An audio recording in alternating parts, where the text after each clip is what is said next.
Hai semua, Assalamualaikum warahmatullahi wabarakatuh. Perkenalkan, nama saya Rosida, saya dari program studi bimbingan dan konseling Islam. Di sini saya akan sharing tentang perkembangan moral. Nah, perkembangan moral itu perkembangan yang mengacu pada bagaimana pemahaman seseorang itu tentang benar atau salah perkembangan seiring dengan berjalannya waktu. Nah, dalam psikologi perkembangan tersebut ada teori-teori yang menjelaskan tentang perkembangan moral ini. Nah, di sini ada teori perkembangan moral Kohler. Nah, dia ini berpendapat bahwa perkembangan moral terjadi melalui perangkaian tahap. Nah, dari fokus pada hukuman dan imbalan hingga pemahaman tentang prinsip-prinsip etika universal. Nah, di sini ada tahap prakonversional. Nah, pada tahap ini tuh anak-anak berfokus pada konsekuensi dari tindakan mereka. Nah, mereka tuh melakukan hal yang benar untuk menghindari hukuman atau untuk mendapatkan sebuah hadiah. Nah, di situ terus ada tahap konvensional. Nah, pada tahap ini individu berfokus pada aturan dan tahap sosial. Mereka itu melakukan hal yang benar untuk menyenangkan orang lain atau untuk menjaga ketertiban sosial. Nah, mereka melakukan hal yang benar mungkin untuk kebahagiaan orang lain. Nah, kemudian ada tahap pasca konvensional. Nah, pada tahap ini tuh individu mengembangkan prinsip-prinsip etika pribadi mereka sendiri. Nah, mereka berfokus pada keadilan, hak asasi manusia dan nilai-nilai universal. Kemudian ada teori perkembangan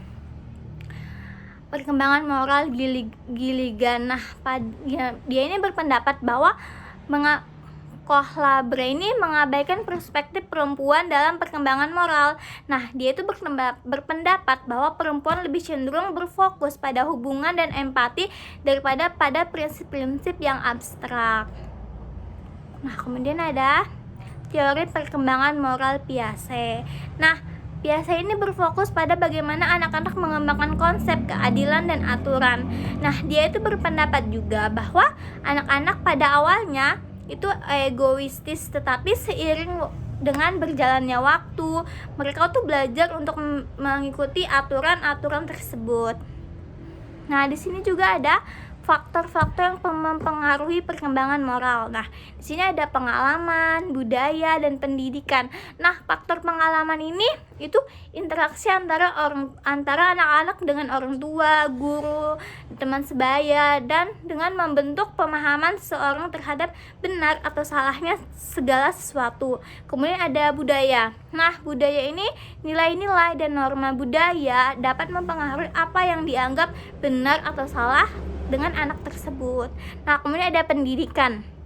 Pendidikan moral ini dapat membantu individu untuk memahami dan mengembangkan prinsip-prinsip dari etika-etika mereka tersebut.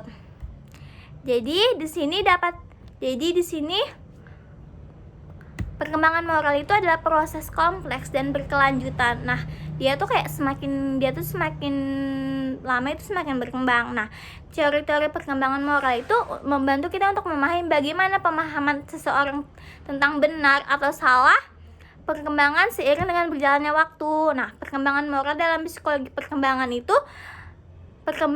yaitu proses kompleks dan menarik dalam psikologi perkembangan. Nah, ini tuh mengacu pada bagaimana pemahaman seseorang tentang benar atau salah serta nilai-nilai etika berkembangnya waktu.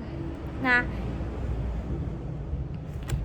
di sini ada tahap-tahap perkembangan moral. Nah, kemudian tahap yang pertama itu anak-anak menghindari hukuman karena mereka merasa takut, terus mereka merasa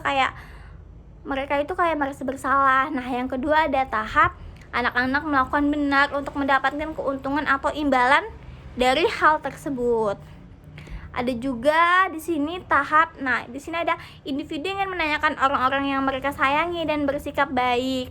Nah, ada juga yang individu seseorang itu mematuhi hukuman dan aturan masyarakat untuk menjaga ketertiban, untuk menjaga agar aman, tidak ada kayak perkelahian atau gimana gitu ya.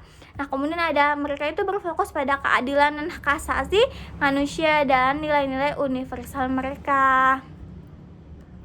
Nah, individu itu mengikuti prinsip-prinsip etika yang universal seperti keadilan dan martabat manusia, bahkan jika bertentangan dengan hukuman atau aturan tersebut.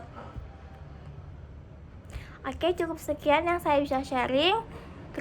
Terima kasih, kurang lebihnya mohon maaf. Wassalamualaikum warahmatullahi wabarakatuh.